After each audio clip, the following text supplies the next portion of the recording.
Треба ли измачувањето на нашите предци да го прославуваме заедно со бугарите, како да прославуваме заедно со народ кој не ни го признава јазикот и идентитетот? Ова се прашањата кои се поставуваат на социјалните мрежи како реакција на најавената заедничка прослава на Илинден, која ја договорија премиерите на Република Македонија и Република Бугарија, Зоран Заев и Бојко Борисов. Македонците се сеќаваат на злоделата на бугарскиот окупатор ширум Македонија и објавуваат дел од трагичните судбини на нивните предци. Прилепчанката Лидија Димовска објави на својот Facebook профил за една таква судбина која ја имале нејзините баба и дедо. Горда сум што имам дедо кој животот го жртвувал од љубов кон својата татковина. Дедовците ни биле крвнички измачувани, тепани, понижувани, убивани од родители, дедовци и прадедовци, роднини на оние со кои Заев сака да славиме заедно. Не сме ниту бугари, ниту албанци, ниту грци, македонци сме, се вели меѓу другото во Facebook статусот на Димовска. Новинарката Јорданка Ивановска Јоци пак во својот статус го посочува понижувачкиот однос на Бугарија кон Република Македонија. Бојко Борисов за време на средбата со Заев и при одговорите на новинарските прашања ниеднаш не го употребил зборот македонски јазик, бидејќи за официјална Софија македонски јазик не постои, а кога некој не ти го признава јазикот, не ти го признава ни идентитетот. Кога еден народ ќе го изгуби јазикот, се губи и себе си, исчезнува. Како тоа се градат добрососедски односи по желба и по калап на некој кој не те признава само затоа што ќе биде председавач со Европската унија, стои во Facebook статусот на новинарката Ивановска. На дел од договорот за добрососедство што треба да го потпишат двете земји се спротивставуваат и универзитетски професори. Професорот Тодорче Преганов во гостување во емисијата Анализа изнесе историски факти и докази за кои тој смета дека се спорни и не треба македонската страна да подклекне при разговорите за потпишување на договорот. Дали можеме да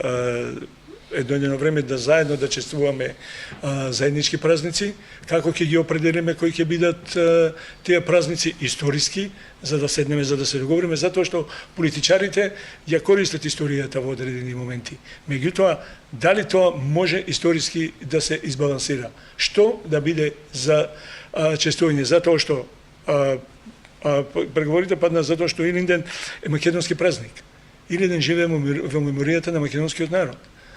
Илинден е празник кој што и во Бугарија во годините на 20-тите години на 20-тиот век го славеше македонската емиграција.